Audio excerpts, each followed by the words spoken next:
Hello and welcome to Ninja Prep. This is Kapil Goyal, your educator and mentor for PG physics. तो अगर आप geophysics या physics से CUET PG 2026 के लिए प्रिपरेशन कर रहे हैं तो ये लेक्चर आप लोगों के लिए बहुत इंपॉर्टेंट होने वाला है। एक सब्जेक्ट होता है आपका मैकेनिक्स। मैकेनिक्स में एक टॉपिक होता है वेक्टर। काफ़ी सारे क्वेश्चन वहाँ से बनते हैं, तो उस वेक्टर के ही 20 मोस्ट रिपीटेड क्वेश्चन हम इस लेक्चर में करने वाले हैं, जो कि आपकी प्रिपरेशन में बहुत आपको बेनिफिट पहुंचाने वाले हैं। तो जो भी लोग इस लेक्चर को देख रहे हैं, देखेंगे आज, कल, परसों, जब भी आप देखो, आपको इस वीडियो को लाइक करना है, चैनल को सब्सक्राइब करना है, ताकि आपकी तरह और भी लोग जो प्रिपरेशन कर रहे हो इन एग्जाम्स की, वहां तक ये वीडियोस पहुंच जाए। तो please do like the video and do subscribe the channel. आप लोगों की बहुत बड़ी कमी है, आप वीडियो सारे देखते हो पर ना तो लाइक करते हो ना सब्सक्राइब करते हो, उससे फिर मन नहीं करता यार ये वीडियो डालने का। तो इसलिए प्लीज वीडियो को लाइक जरूर कर दें और चैनल को सब्सक्राइब जरूर कर दें। चलिए स्टार्ट करते हैं आज का वीडियो।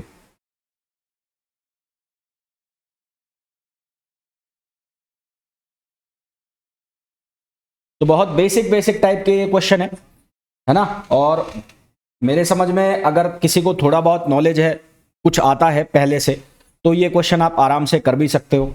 बहुत कम टाइम में ये क्वेश्चन सॉल्व हो जाएंगे, इस तरह के ये क्वेश्चन है।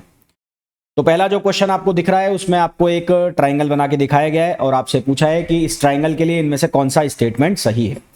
तो ये क्वेश्चन बेसिकली डिपेंड है कि जो ट्राइंगल लॉ होता है या वेक्टर लॉ होता है, अगर वो वेक्टर लॉ आपको पता है तो आप ये क्वेश्चन को कर सकते हैं। बस इस डायग्राम में चालाकी क्या की गई है, इसको सीधा ना बनाने की बजाय इसको उल्टा बना दिया गया। मतलब जो हम डायग्राम हमें दिख रहा है, हमें डायग्राम ऐसा दिख रहा है, ऐसा ऐसा और इस तरह से, और इसको मैं पीछे ले लेता हूं थोड़ा, और ये इस तरह से डायग्राम दिख रहा है हमें, है ना। इसको बोला गया है बी वेक्टर, इसको बोला गया है सी वेक्टर और इसको बोला गया है ए वेक्टर। और यहां पे मैं एरो बना के दिखा देता हूं, ये एरो ऐसे है और ये एरो ऐसे है और ये एरो ऐसे है। जब हम वेक्टर लॉ पढ़ते हैं, वेक्टर लॉ, तो वेक्टर लॉ जो हम पढ़ते हैं उस वेक्टर लॉ में हम ऐसा पढ़ते हैं कि एक वेक्टर ये है, एक वेक्टर कोई ऐसा है और एक वेक्टर कोई ऐसा है। तो ये वेक्टर, लेट सपोज ये वेक्टर है ए और ये ऐसे जा रहा है, ये इसका हो गया टेल और ये उसका हो गया हेड। तो ये वेक्टर इसके साथ कनेक्ट होगा, कैसे होगा, इसके हेड से इसका टेल कनेक्ट होगा, फिर यहां पर हेड आ गया। अब जो रिजल्टेंट आएगा वो रिजल्टेंट इस तरह से आएगा। तो अगर मैं इसको ए बोल देता हूं, इसको सी बोल देता हूं, इसको ए बोल देता हूं, इसको सी बोल देता हूं और इसको मैं बी बोल देता हूं, तो ये बन जाता है। तो यहां से बनता है ये A plus C equals to B. तो ये वेक्टर लॉ होता है। ये क्या होता है, वेक्टर का नियम होता है ना, जिसको हम ट्राइंगल लॉ भी कहते हैं। तो ये डायग्राम जो इस तरह से हम बनाते हैं उसको उल्टा डायग्राम बना दिया है, बस और कुछ नहीं है। तो यहां से देखो, ये वाला इसका हेड है, ये इसकी टेल है, और इसका हेड किससे कनेक्टेड है, इसके टेल से कनेक्टेड है। तो इसका मतलब सीधा से समझ में आ रहा है कि सी प्लस ए, और ये कौन सा हो गया, रिजल्टेंट हो गया। तो सी प्लस ए किसके बराबर होगा, बी के बराबर होगा। तो यहां पर कुछ नहीं किया गया है, थोड़ी सी चालाकी ये की गई है, थोड़ा सा दिमाग यहां पर ये लगाया गया है कि जो डायग्राम है उसको उल्टा कर दिया गया है, बस। तो डायग्राम को उल्टा कर दिया तो उसके हिसाब से आंसर जो हमारे पास बन रहा है वो बन रहा है B equals to C plus A. ठीक है, B equals to C plus A, ये आंसर बन रहा है। नेक्स्ट क्वेश्चन देखो। नेक्स्ट क्वेश्चन के अंदर बोला गया है कि resultant R of two vectors P and Q. P और क्यू का जो रिजल्टेंट है वो इस तरह से लिखा हुआ है कि आर स्क्वायर बराबर P square plus Q square. तो उनके बीच का एंगल बताओ। एक बात मेरी याद रखना आप, कि दो वेक्टर जब आपको किसी एंगल पर दिखेंगे, मान लो एक वेक्टर P है और एक वेक्टर ये Q है, जब भी आपको दो वेक्टर किसी एंगल पर दिखेंगे, इनके बीच का एंगल हो गया थीटा। अब मैं यहाँ पर थीटा एक जैसा लग रहा है आपको Q के जैसा, तो मैं इसको अल्फा लिख देता हूँ। यदि दो वेक्टर किसी भी एंगल पर होंगे तो ध्यान रखना उनका जो रिजल्टेंट है उसका फॉर्मूला आपको क्या लगाना है, उसका फॉर्मूला लगाना है P square plus Q square plus 2pq और कॉस थीटा। ये याद रखना भाई, दो वेक्टर जब भी किसी एंगल पर होंगे उनका रिजल्टेंट आपको निकालने को बोला जाएगा, तो आप ये डायरेक्ट फॉर्मूला लगा देना। यदि दोनों ऐड हो रहे हों, उनको वेक्टर के हिसाब से कैसे जोड़ा जाएगा, उनको वेक्टर के हिसाब से इस तरह से ऐड किया जाएगा, और ये जो आर है इसका मैग्नीट्यूड हो जाएगा।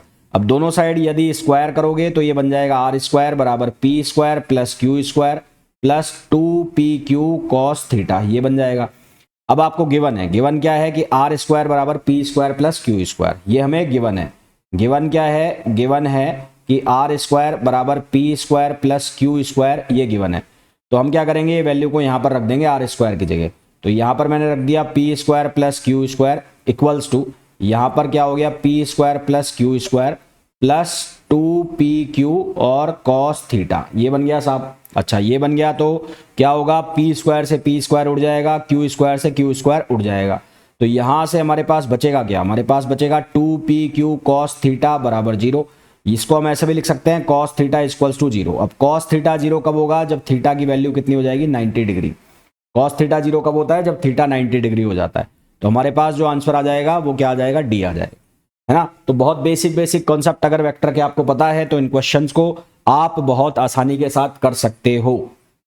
बहुत बेसिक से कॉन्सेप्ट हैं ये वेक्टर के, और आई एम श्योर आप लोगों ने जरूर पढ़े होंगे ये। नेक्स्ट यहां पर बोला गया है the value of lambda for which vector 2i cap plus j cap plus 3k cap and i cap minus lambda j cap plus 4k cap are perpendicular.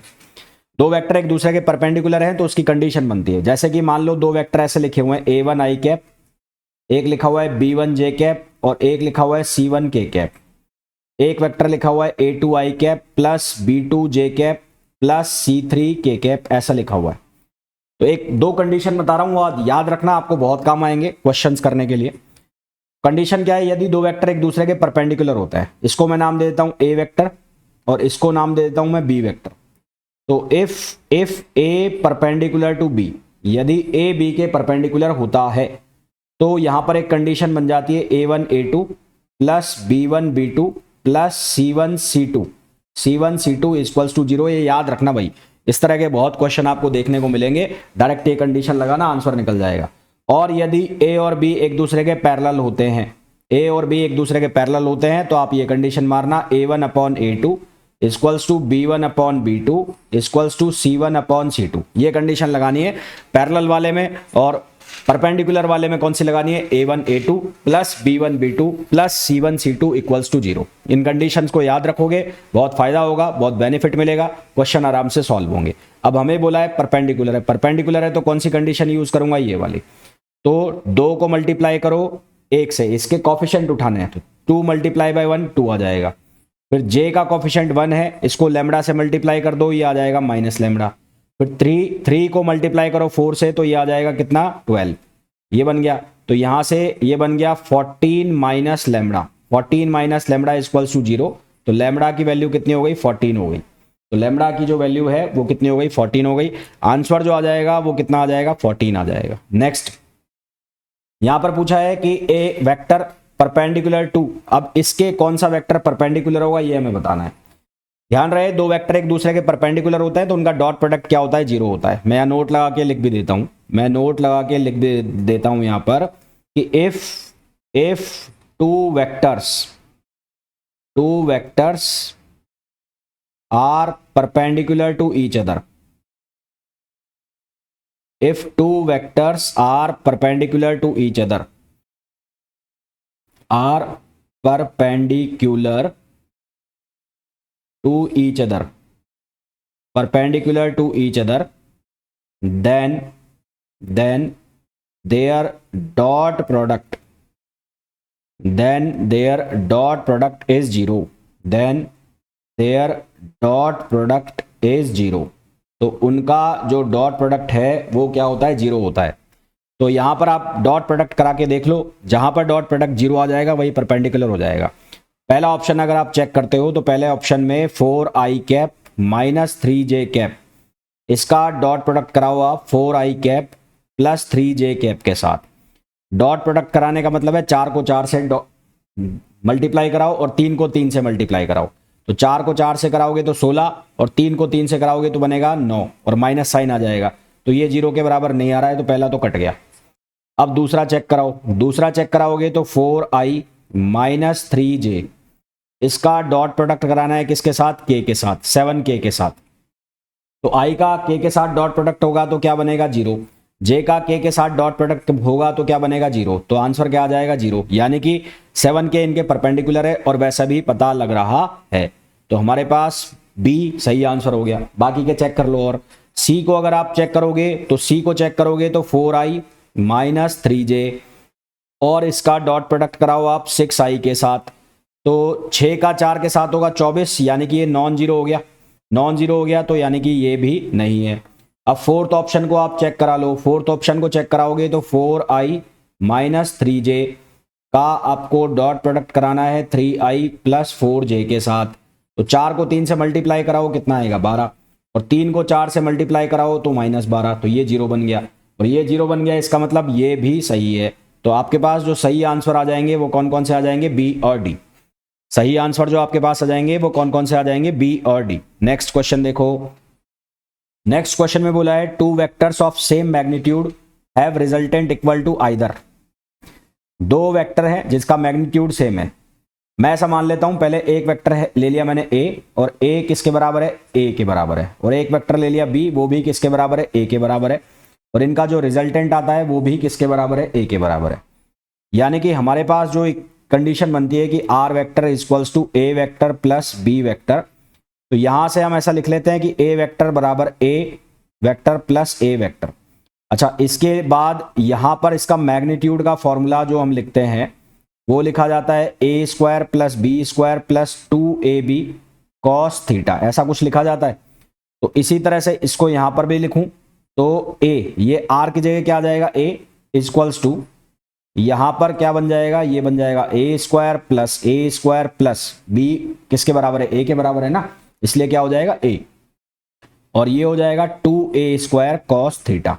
दोनों साइड कर दो आप स्क्वायर, तो ये बन जाएगा a square equals to a square plus 2a square cos theta. ये बन गया साहब, एक a स्क्वायर से एक a स्क्वायर को उड़ा दो, तो यहां पर ये बन जाएगा 0 इक्वल्स टू, ये बन गया a square plus 2a square और कॉस थीटा। a स्क्वायर को उधर ले जाओ बराबर के, तो minus a square equals to 2a square cos theta. a square से a स्क्वायर खत्म, तो कॉस थीटा की जो वैल्यू है वो बन गई -1/2। कॉस थीटा की वैल्यू -1/2 कब होती है, जब थीटा कितना हो जाता है 120 डिग्री। जब थीटा कितना हो जाता है 120 डिग्री, तो हमारे पास जो सही आंसर है वो क्या आ जाएगा, डी आ जाएगा। तो सही आंसर हमारे पास जो आ जाएगा इसका वो क्या आ जाएगा, डी आ जाएगा। नेक्स्ट क्वेश्चन देखो भाई, नेक्स्ट क्वेश्चन में बोला है कोप्लेनर वेक्टर है, एक है a, एक है b और एक है c। तो यदि कोप्लेनर वेक्टर बन रहे हैं तो इनका वॉल्यूम जो है वो 0 के बराबर होगा। तो इनका वॉल्यूम जो है वो कैसे लिखा जाता है, वो लिखा जाता है कि a क्रॉस b और डॉट c बराबर 0। यानी कि इसको आप ऐसे डिटर्मिनेट के फॉर्म में बना लो।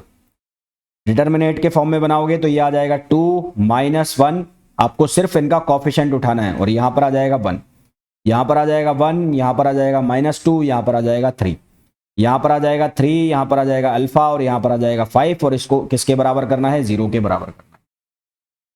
कुछ नहीं करना, डिटर्मिनेट सॉल्व करना है। डिटर्मिनेट सॉल्व कर लो, 2 को 5 से गुना करो तो कितना आ जाएगा -10, ये आ जाएगा -3 अल्फा, फिर माइनस माइनस हो जाएगा प्लस, ये बनेगा 5, ये बन जाएगा कितना 9, फिर ये कितना बन गया +1, यहां पर कितना आ जाएगा अल्फा, और ये कितना आ जाएगा +6 ही बनेगा, और इक्वल्स टू 0। अब कुछ नहीं करना है, इसको सिंप्लीफाई करना है। इसको सिंप्लीफाई करोगे तो ये कितना बन जाएगा -20, फिर ये बन जाएगा कितना -6 अल्फा, फिर ये कितना बन जाएगा, 9 में से 5 गया तो 4, तो ये बन जाएगा -4 plus alpha plus 6 equals to 0। Further इसको सिंप्लीफाई करोगे तो अल्फा की वैल्यू बनेगी -18/5, और -18/5 किसके बराबर हो जाएगा, -3.6। तो आंसर जो आपके पास आ जाएगा वो कितना आ जाएगा, -3.6। बहुत बेसिक क्वेश्चन है यार, बहुत ही ज़्यादा बेसिक क्वेश्चन है, और मेरे समझ में ये भी अगर नहीं आते हैं तो फिर दिक्कत चल रही है अपने साथ जीवन में भी और पढ़ाई में भी। तो वो चीज़ को थोड़ा सा आपको, अगर इस तरह के क्वेश्चन में भी प्रॉब्लम आ रही है आपको, तो एक बार बेसिक पे आपको काम करना पड़ेगा। थोड़ा सा काम करोगे तो इस तरह के क्वेश्चन होने लग जाएंगे। और आप देख रहे हैं कि क्वेश्चन आए हुए हैं एग्जाम में, है ना, तो बहुत ज़्यादा टफ नहीं पूछे जाते, वही चीज़ें पूछी जाती है जो आपको आती है, आपने पढ़ी हुई है अच्छे से, और आप कर भी लोगे उनको। ठीक, चले आगे, चलो भाई आगे चलते हैं।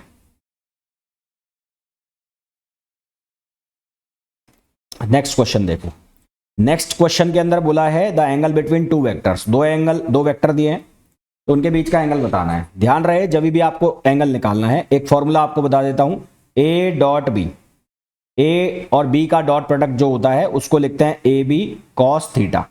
यहां पर ए बी का मतलब है उसका मैग्नीट्यूड, परिमाण आपको लिखना है। तो कॉस थीटा जो है वो किसके बराबर हो गया, वो बराबर हो गया A dot B upon magnitude of A और मैग्नीट्यूड ऑफ बी। तो यहां से ए, इसको आप मान लो ए और इसको आप मान लो बी, तो इनका डॉट प्रोडक्ट कराना है किसका, आई प्लस जे का डॉट प्रोडक्ट किसके साथ, जे प्लस के के साथ। अच्छा, मैग्नीट्यूड का मतलब क्या होता है, इसका मैग्नीट्यूड क्या होगा, अंडर रूट इस आई के जो कॉफिशेंट है, आई का कॉफिशेंट कौन है 1, उसका स्क्वायर कर दिया, जे का कॉफिशेंट कौन है 1, उसका स्क्वायर कर दिया, तो ये बन गया अंडर रूट 2। इसी तरह से इसका मैग्नीट्यूड निकालोगे तो ये बन जाएगा 1 + 1, ये भी बन जाएगा अंडर रूट 2। तो इनके जो मैग्नीट्यूड है वो बन गया अंडर रूट 2 और ये भी बन गया अंडर रूट 2। आई को जे से डॉट प्रोडक्ट कराओगे तो कितना बनेगा, 0। आई डॉट जे क्या होता है, 0 होता है। जे का जे से कराओगे तो बनेगा 1, जे का के से कराओगे तो बनेगा 0, यानी कि ऊपर कितना बनेगा 1 बनने वाला है। नीचे रूट 2 और रूट 2 को मल्टीप्लाई करोगे तो कितना हो जाएगा, 2 हो जाएगा। तो कॉस थीटा जो है उसकी वैल्यू 1/2 हो गई। अच्छा, कॉस थीटा 1/2 कब होता है साहब, जब थीटा कितना होता है 60 डिग्री। तो थीटा कितना होता है 60 डिग्री, तो इनके बीच का जो एंगल है वो कितना आ जाएगा, 60 डिग्री आ जाएगा। क्या यहां तक क्लियर है, मेरे हिसाब से सबको क्लियर होगा। नेक्स्ट क्वेश्चन देखो। नेक्स्ट क्वेश्चन में बोला है कि दो फोर्स हैं, एक फोर्स की वैल्यू है F1 और वो फोर्स किसके इक्वल है, 4i cap plus 3j cap के इक्वल है। एक दूसरा फोर्स है F2 और वो F2 फोर्स हमें नहीं पता है। हमें बोला गया है कि दोनों एक दूसरे के परपेंडिकुलर हैं, दोनों एक दूसरे के क्या है, परपेंडिकुलर। तो मैंने आपको बताया कि दो वेक्टर एक दूसरे के परपेंडिकुलर हैं तो उनका डॉट प्रोडक्ट क्या आना चाहिए, 0 आना चाहिए। तो दो वेक्टर एक दूसरे के परपेंडिकुलर है तो उनका डॉट प्रोडक्ट क्या आना चाहिए, 0 आना चाहिए। तो डॉट प्रोडक्ट 0 करके देख लो, यानी कि 4i cap plus 3j cap को जो आपको ऑप्शन दिए हैं उनमें से ऐसे ऑप्शन से मल्टीप्लाई कराओ, डॉट प्रोडक्ट कराओ जिससे उसका आंसर 0 आ जाए।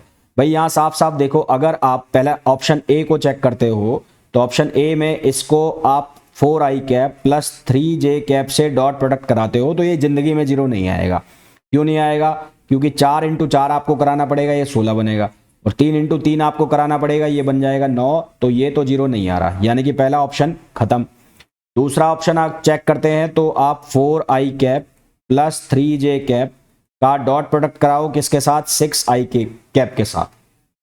कहा डॉट प्रोडक्ट कराओ किसके साथ, 6i के साथ। तो यहां पर भी आप इसको डॉट प्रोडक्ट कराते हैं 6i कैप के साथ, तो ये बनता है 24 और ये भी 0 नहीं आ रहा है, तो ये भी खत्म। फिर आप सी ऑप्शन को चेक कर लो, सी ऑप्शन को चेक करोगे तो ये 4i cap plus 3j cap का डॉट प्रोडक्ट यदि आप k कैप के साथ कराते हैं तो i डॉट के भी 0 बनेगा और j डॉट के भी 0 बनेगा, तो ये 0 बन जाएगा, ये 0 बन जाएगा, इसका मतलब ये ऑप्शन सही है।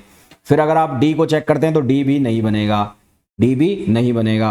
तो हमारे पास जो सही आंसर है वो क्या आ जाएगा, के कैप आ जाएगा। सही आंसर क्या आ जाएगा, के कैप। ये क्वेश्चन समझ में आ रहे होंगे, है ना। अगला क्वेश्चन देखो साहब, अगले क्वेश्चन में बोला है कि एक फोर्स है, उस फोर्स की वैल्यू कितनी है, -3i cap plus j cap और प्लस 5k कैप, ये फोर्स की वैल्यू है। हमें पोजीशन वेक्टर दिया है r कैप और r कैप की वैल्यू है 7i cap plus 3j cap और प्लस k कैप। हमें बोला कि टॉर्क की वैल्यू निकाल दो, तो टॉर्क जो होता है वो लिखते हैं r क्रॉस f। ये ध्यान रखना, इसको किससे लिखते हैं, r क्रॉस f। इसको f क्रॉस r नहीं लिखते, f क्रॉस r नहीं लिखते, ये भी पूछ लिया जाता है कई बार, ध्यान रखना, ये f क्रॉस r नहीं लिखा जाता कभी भी, ये r क्रॉस f लिखा जाता है। अगर आपसे पूछा जाए कि which one of the following is correct, तो r क्रॉस f होता है, f क्रॉस r नहीं होता। तो अगर आपको याद है ऐसा कि f क्रॉस r है तो वो गलत है। f क्रॉस r कब लिख सकते हो, उसके आगे माइनस लगेगा, ठीक। तो यहां से ये निकालना है आपको। तो इसको करने का तरीका है कि या तो आप क्रॉस प्रोडक्ट कराना जानते हो और नहीं जानते हो तो फिर बना लो आप डिटर्मिनेट। आप क्या बना लो, डिटर्मिनेट बना लो। तो यहां लिख दो आप i कैप, यहां लिख दो j कैप, यहां लिख दो k कैप। अच्छा जी, पहले r लिखना है, तो r कितना हो जाएगा, r हो जाएगा 7, यहां हो जाएगा 3, यहां हो जाएगा ये कितना 1। फिर उसके बाद f लिखना है आपको, तो f की वैल्यू कितनी है -3 और ये कितना है 1 और ये कितना है 5। सॉल्व करो, सॉल्व करोगे तो यहां बन जाएगा i कैप। अच्छा जी, ये वाली लाइन खत्म, ये कॉलम खत्म, ये वाली रो खत्म। 5 को 3 से मल्टीप्लाई करो कितना बनेगा 15, 1 को 1 से करा तो 1 बना, -j कैप। ये बीच वाला कॉलम खत्म, 7 को 5 से करो तो कितना बनेगा 35 और -3 को 1 से करो तो -3 ही बनेगा और माइनस माइनस क्या हो जाएगा प्लस, तो ये प्लस का 3 बन गया। फिर प्लस k करो, प्लस के करोगे तो ये वाला कॉलम खत्म, ये वाली रो खत्म। तो 7 को 1 से करोगे तो कितना हो जाएगा 7, और 3 तिया 9, तो ये प्लस का हो जाएगा। तो यहां से सॉल्व करोगे तो ये आंसर बनेगा 14 आई कैप माइनस 38 जे कैप और प्लस 16 के कैप। तो आंसर जो आ जाएगा हमारे पास, ये थोड़ा सा यहाँ पर मिसप्रिंट है, दिख नहीं रहा है यहाँ पर, तो ये 38 जे कैप लिख लो और प्लस यहाँ पर 16 के कैप। तो आंसर जो आ जाएगा वो कौन सा आ जाएगा, बी आ जाएगा। कौन सा आंसर आ जाएगा, बी आ जाएगा। नेक्स्ट क्वेश्चन पे देखो, ये क्वेश्चन में आपको बोला है कि एक पॉइंट से दूसरे पॉइंट तक ले जाया जा रहा है किसी पार्टिकल को, और उस पर फोर्स जो लग रहा है, तो फोर्स वेक्टर की जो वैल्यू है वो वैल्यू है 2i cap plus 3j cap और माइनस के कैप। फिर पहला पॉइंट जो है उसका पोजीशन वेक्टर है 3i cap minus 4j cap और प्लस 5k कैप, और दूसरा जो पोजीशन वेक्टर है, एक ही है क्या, हाँ 2 है, दूसरा की वैल्यू है minus 2i cap plus 6j cap और माइनस 4k कैप। सबसे पहले तो आप पोजीशन वेक्टर 2 दिए हैं आपको, तो रिजल्टेंट निकाल लो। तो रिजल्टेंट कैसे निकालोगे, r2 vector minus r1 vector कर दो। तो इससे एक आप दोनों के बीच की आपको डिस्टेंस आ जाएगी, दोनों के बीच की डिस्टेंस आ जाएगी। आप एक काम करो, r1 माइनस r2 भी कर, r2 माइनस r1 कर लो। चलो, तो r2 माइनस r1 करोगे तो यहां से बनेगा ये माइनस 5 कैप, यहां से बन जाएगा प्लस 10j कैप, और यहां से बन जाएगा ये माइनस 9k कैप। ठीक है, ये किसके वजह, ये आ गया डिस्प्लेसमेंट वेक्टर आ गया। क्या आ गया, डिस्प्लेसमेंट आ गया। मैं लिख देता हूं यहां पर, ये क्या आ गया, डिस्प्लेसमेंट आ गया। अच्छा, वर्क डन जो है वो किसके बराबर होता है, एफ डॉट एस, फोर्स और डिस्प्लेसमेंट का डॉट प्रोडक्ट। फोर्स क्या है, फोर्स है 2i cap plus 3j cap और माइनस के कैप। इसका करो साहब डॉट प्रोडक्ट, डॉट प्रोडक्ट किसके साथ करोगे, इसके साथ। तो ये हो गया minus 5i cap plus 10j cap minus 9k cap, ये हो गया। सॉल्व करो, 5 को मल्टीप्लाई करो 2 से, साइन के साथ करना है, साइन के साथ। 5 को 2 के साथ मल्टीप्लाई करो, माइनस 10 आ गया। 10 को 3 के साथ मल्टीप्लाई करो, प्लस का 10 आ गया, प्लस का 30 आ गया। 10 को 3 के साथ तो प्लस का 30 आ गया, और माइनस 9 को माइनस 1 के साथ मल्टीप्लाई करो तो ये प्लस का 9 आ गया। तो यहां से ये बना 39, 39 में से 10 माइनस कर दो, ये आंसर आ गया 29। तो आंसर जो आपके पास आ गया वो कितना आ गया, 29। क्या आंसर आ गया, 29 इसका आंसर आ गया। नेक्स्ट क्वेश्चन देखो, नेक्स्ट क्वेश्चन में बोला है कि if the magnitude of sum and difference of two vectors is same. 2 vector ले लो, एक वेक्टर ले लो आप ए और एक वेक्टर ले लो बी। इनका जो सम है उसको मैं लिख रहा हूं आर वेक्टर से, और इनका जो डिफरेंस है ए माइनस बी वो इसके सेम ही है, बराबर ही है, तो उसको भी हम लिख रहे हैं आर से। तो हमें बोला गया है कि ये दोनों बराबर है। अगर मैं इसको R1 लिख देता हूं, चलो इसको R2 लिख देता हूं, तो गिवन है, गिवन क्या है कि R1 वेक्टर बराबर किसके है, R2 वेक्टर। तो इनके बीच का एंगल क्या है ये हमें बताना है। बहुत ही चंपू सा क्वेश्चन है, बहुत ही टुच्चा क्वेश्चन है। तो पहला तो जब ये जुड़ रहे हैं तो R1 का जो मैग्नीट्यूड है वो कैसे लिखा जाएगा, वो लिखा जाएगा a square plus B square plus 2ab cos theta. और इसी तरह से R2 जो है वो लिखा जाएगा, यहां पर माइनस लग रहा है, ध्यान देना मेरी बात को, यहां लिखा जाएगा a square plus B square. अब यहां पर माइनस लग रहा है तो यहां पर माइनस लगाना है, 2ab कॉस थीटा। अब आपको बोला कि इनका मैग्नीट्यूड जो है वो सेम है, मैग्नीट्यूड सेम है यानी कि यहां पर ये ऐसे डंडे लगा लो 2 ऐसे, तो मैग्नीट्यूड सेम होने का मतलब है कि R1 बराबर R2 हो गया। तो इन दोनों को आप बराबर कर दो, बराबर कर दोगे तो a square plus B square plus 2ab cos theta, और यहां से इनको बराबर करो तो ये हो गया a square plus B square minus 2ab, और साहब क्या हो गया, कॉस थीटा। ये स्क्वायर रूट हट जाएंगे, दोनों साइड स्क्वायर कर दो तो स्क्वायर रूट हट जाएंगे, तो ये बन जाएगा a square plus B square plus 2ab cos theta, और ये बन जाएगा a square plus B square minus 2ab, और क्या बन जाएगा, कॉस थीटा। क्या कटेगा, ये a स्क्वायर, ये b स्क्वायर से b स्क्वायर मरेगा, हमारे पास बचेगा 2ab कॉस थीटा, और इधर बचेगा माइनस 2ab और कॉस थीटा। बराबर के उधर लेके जाओ, बराबर के उधर लेके जाओगे तो ये बनेगा 4ab कॉस थीटा, और इसको बराबर कर दो 0। तो कॉस थीटा 0 कब होगा, कॉस थीटा 0 तब हो सकता है जब थीटा की वैल्यू कितनी हो, 90 डिग्री हो। थीटा की वैल्यू कितनी हो 90, तो हमारे पास जो आंसर आ जाएगा वो आ जाएगा ऑप्शन डी। नेक्स्ट क्वेश्चन देखो भाई, एक क्वेश्चन करा था ना, इसमें दो वेक्टर के बीच का एंगल निकालना है तो कॉस थीटा वाला, तो कॉस थीटा वाला करना है तो A dot B upon mod of A और मॉड ऑफ बी। अभी करा था ऐसा क्वेश्चन, अब ये नहीं कह सकते कि साहब ये कैसे होगा, और मेरे को तो ऐसा लगता है कि मैं तब तक जब तक आंसर निकालूं आप उसके पहले ही आंसर निकाल दो। तो ए डॉट बी करना है तो 4 को मल्टीप्लाई करो 3 से तो ये कितना बना 12, 3 को मल्टीप्लाई करो 4 से तो ये कितना बनेगा प्लस का 12, और -4 को 6 से मल्टीप्लाई करो तो ये बन गया -24। ये मैग्नीट्यूड में नहीं निकाल रहा हूं क्योंकि ऊपर वाला जो है यानी कि न्यूमरेटर वो 0 हो जाएगा। ये 12 और 12 24, तो ये 0 बन गया। तो यहां से हमें दिख रहा है कि कॉस थीटा 0 हो गया, कॉस थीटा 0 हो गया, इसका मतलब थीटा की वैल्यू कितनी हो गई 90 डिग्री। तो हमारे पास जो आंसर है वो क्या आ जाएगा, डी आ जाएगा। नेक्स्ट क्वेश्चन देखो, नेक्स्ट क्वेश्चन में बोला है if angle between vectors A and B is theta. दो वेक्टर है, एक है ए और एक है बी, एक वेक्टर है ए और एक वेक्टर है बी, इनके बीच का एंगल है theta. Then the value of B cross A dot A, B cross A और डॉट ए, इसकी वैल्यू निकालनी।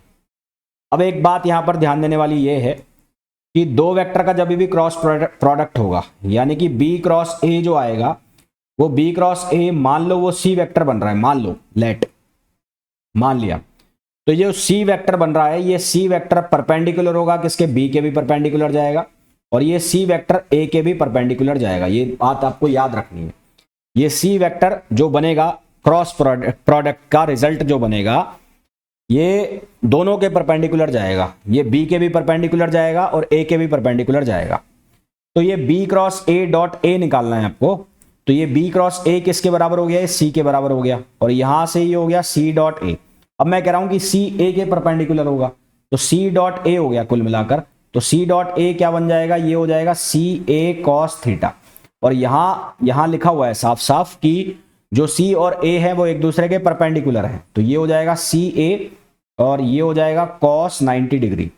कॉस 90 की वैल्यू होती 0, तो ये आंसर कितना आ जाएगा, 0 आ जाएगा। तो आंसर क्या आ जाएगा, 0 आ जाएगा, जो कि ऑप्शन कौन सा हो जाएगा, सी हो जाएगा। ये याद रखना भाई, ये ऑब्जेक्टिव क्वेश्चन बन जाते हैं कई बार, इसको याद रखना।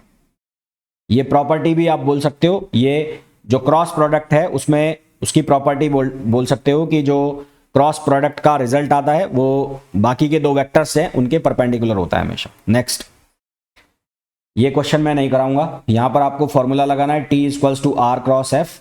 आपको दो पोजीशन वेक्टर दिए हुए हैं, यहां से आपको क्या निकालना है, यहां से आपको निकालना है R naught minus R vector निकालना है, और उसके बाद आपको डिटर्मिनेट बनाना है और फिर आपको आंसर निकालना है। ये आप खुद करोगे, इसके जैसा मैं क्वेश्चन करा चुका हूं। आंसर जो आपका आएगा वो ए आंसर आएगा, आंसर जो आएगा वो ए आएगा, ये आपको खुद करना है। ये होमवर्क के लिए, होमवर्क है ना, हिंट मैंने दे दिया है, ये होमवर्क के लिए आप खुद करोगे इसको। नेक्स्ट क्वेश्चन देखो, नेक्स्ट क्वेश्चन में बोला है if sum of two unit vectors, दो यूनिट वेक्टर है उनका सम भी यूनिट वेक्टर है। मान लिया एक वेक्टर है सी जो इनका सम है, एक वेक्टर है ए और एक वेक्टर है बी। तो हमें बोला कि इनका जो सम है वो भी यूनिट वेक्टर है, तो इनका जो मैग्नीट्यूड है उसका डिफरेंस निकालना है हमें। तो वो डिफरेंस किसके बराबर होगा ये बताना है। पहला तो हम यहां लिख लेंगे कि सी स्क्वायर किसके बराबर बन रहा होगा, A square plus B square plus 2ab cos theta. अब हमें ये बोला है कि अगर ये यूनिट वेक्टर है, तो यूनिट वेक्टर है तो ए का मैग्नीट्यूड किसके बराबर होगा, 1 के बराबर। इसी तरह से बी का मैग्नीट्यूड किसके बराबर होगा, 1 के बराबर, और सी का मैग्नीट्यूड भी किसके बराबर होगा, 1 के इक्वल होगा। यानी कि ये मैंने 1 लिख दिया, इसको भी मैंने 1 लिख दिया, इसको भी 1 लिख दिया, और यहां पर भी ये 1 हो गया। तो 2 कॉस थीटा क्या कट रहा होगा, 1 से 1 कट गया, तो यहां से हमारे पास बनेगा कॉस थीटा की वैल्यू -1/2। कॉस थीटा की वैल्यू क्या हो गई, -1/2। अब हमें बोला है कि इनका जो मैग्नीट्यूड है ऑफ देयर डिफरेंस, यानी कि अगर इन दोनों का डिफरेंस निकाल दिया जाए, a माइनस बी कर दिया जाए, तो इनका जो रिजल्टेंट आएगा उसकी वैल्यू हमें बतानी है। तो आर का मैग्नीट्यूड निकालो भाई, तो मैग्नीट्यूड निकालोगे तो ये बनेगा A square plus B square minus 2ab और कॉस थीटा। तो आर बराबर ए स्क्वायर यूनिट वेक्टर है तो ए की वैल्यू हो जाएगी 1, बी की वैल्यू भी कितनी हो जाएगी 1 माइनस 2, ए की वैल्यू 1, बी की वैल्यू 1, कॉस थीटा की वैल्यू कितनी डाल देंगे -1/2। तो यहां से कितना बन जाएगा, ये बन जाएगा 1 + 1 और ये 2 से 2 कैंसिल हो गया, ये भी बन गया 1। तो यहां से आंसर आ गया हमारे पास √3। तो आंसर जो हमारे पास बन जाएगा वो क्या बन जाएगा, √3। आंसर जो आ जाएगा वो आ जाएगा √3। अगला क्वेश्चन है कि दो वेक्टर एक दूसरे के परपेंडिकुलर है तो ए की वैल्यू होगी। सबसे पहला क्वेश्चन बताया था मैंने, वो कंडीशन बताई थी ना मैंने आपको, a1 a2 plus b1 b2 plus c1 c2 equals to 0। तो वही कंडीशन लगा दो, 5 को मल्टीप्लाई कर दो 2 से, तो 5 × 2 कितना हो गया 10। 7 को मल्टीप्लाई कर दो 2 से, तो ये कितना हो गया 14 हो गया।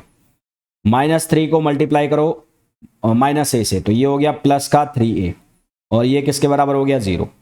तो यहाँ से 10 + 24 कितना हो गया 24 प्लस 3a इक्वल्स टू 0। तो a की वैल्यू आ गई 24/3 और यहाँ लगा दिया माइनस, तो ये बन गया -8। तो आंसर जो हमारे पास आ जाएगा वो कितना आ जाएगा -8। नेक्स्ट क्वेश्चन हमें बोला है कि यदि 3 वेक्टर हैं, ये 3 वेक्टर है, एक a है, एक b है, एक c है, तो यदि इन तीनों वेक्टर का सम 0 होता है तो OC वेक्टर जो है उसकी वैल्यू क्या होगी ये बताना है। कैसे करोगे भाई, ये देखो पहले A वेक्टर और B वेक्टर को देखो। तो दो वेक्टर, एक वेक्टर है A और एक वेक्टर है B, ये दोनों एक दूसरे के परपेंडिकुलर हैं। ये दोनों एक दूसरे के परपेंडिकुलर हैं तो इनका रिजल्टेंट जो बनेगा वो बनेगा √a² + b²। मैं पूरा रिजल्टेंट की वैल्यू लिख देता हूं, तो वो बनता है 2ab cos थीटा। अब क्योंकि एक दूसरे के परपेंडिकुलर है तो थीटा की वैल्यू 90 डिग्री हो जाती है, तो यहां से ये बन जाता है a² + b²। क्यों, क्योंकि यहां से थीटा बराबर 90 डालेंगे तो cos 90 की वैल्यू 0 हो जाती है। और इनका जो रिजल्टेंट है दो परपेंडिकुलर वेक्टर का ऐसे बीचों बीच जाएगा, ऐसे जाएगा बीचों बीच।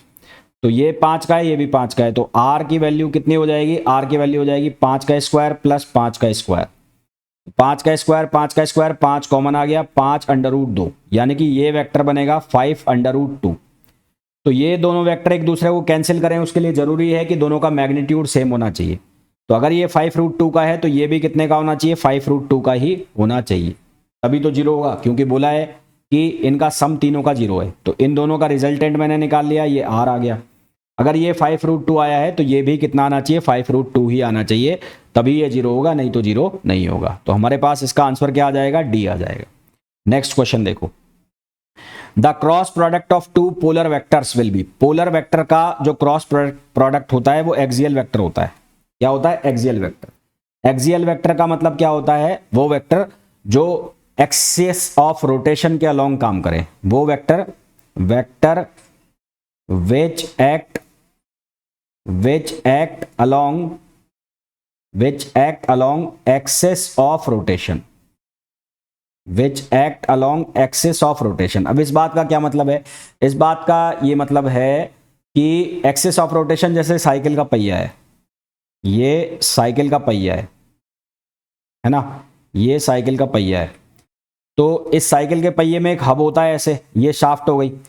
तो वो वेक्टर जो इस एक्सिस ऑफ रोटेशन, ये एक्सिस ऑफ रोटेशन हो गया, ये क्या हो गया, एक्सिस ऑफ रोटेशन हो गया।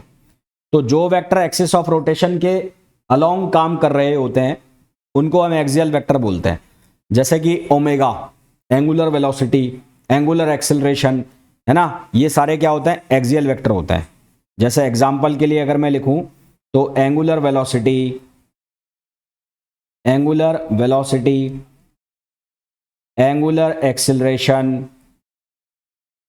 एक्सेलरेशन, तो ये सारे के सारे क्या होते हैं, ये एक्सियल वेक्टर होते हैं। इसी तरह से दो वेक्टर जो हैं सिंपल वेक्टर, उनका क्रॉस प्रोडक्ट हम करें और डायरेक्शन एक्सिस ऑफ रोटेशन पे आ जाए तो वो जो रिजल्टेंट वेक्टर बनेगा उसको भी हम नाम देंगे एक्सियल वेक्टर। तो आंसर हमारे पास क्या आ जाएगा, एक्सियल वेक्टर आ जाएगा। Next question, if for any 2 non null vectors the magnitude of sum of these vectors equals to magnitude of difference, ये क्वेश्चन हम पहले कर चुके हैं। ये r1 वेक्टर किसके बराबर है, a vector plus b vector, और r2 वेक्टर जो है वो किसके बराबर है, a vector minus b vector. अब हमें गिवन है कि r1 वेक्टर बराबर है r2 वेक्टर। अब मेरे हिसाब से आप जानते हो बहुत अच्छे से कि करना क्या है, इनका मैग्नीट्यूड आपको निकालना है। तो इनका मैग्नीट्यूड निकालना है तो ये a square plus b square plus 2ab cos theta, और यहां पर आप लिखोगे इसको a square plus b square minus लिखोगे यहां पर, है ना, तो 2ab cos थीटा। इसको सिंप्लीफाई आपको करना है तो a square plus b square plus 2ab cos theta बराबर आपको करना है a square plus b square minus 2ab और cos थीटा। तो a स्क्वायर खत्म, b स्क्वायर खत्म, इधर लेके जाओगे बराबर के तो ये हो जाएगा 4ab cos थीटा बराबर हो गया 0। तो यहां से थीटा की वैल्यू आ जाएगी 90 डिग्री। थीटा की वैल्यू कितनी आ जाएगी, 90 डिग्री। तो आई होप जितने भी क्वेश्चंस मैंने आपको कराए हैं वो आपको बहुत अच्छे से समझ आ गए होंगे। किसी भी क्वेश्चन में आपको कोई समस्या नहीं होनी चाहिए। बहुत ही बेसिक टाइप के क्वेश्चन थे। आपका बेसिक क्लियर है तो इस तरह के क्वेश्चन आपके हो जाएंगे और एग्जाम में बचने भी नहीं चाहिए। मिलते हैं नेक्स्ट वीडियो में। Till then thank you, bye bye.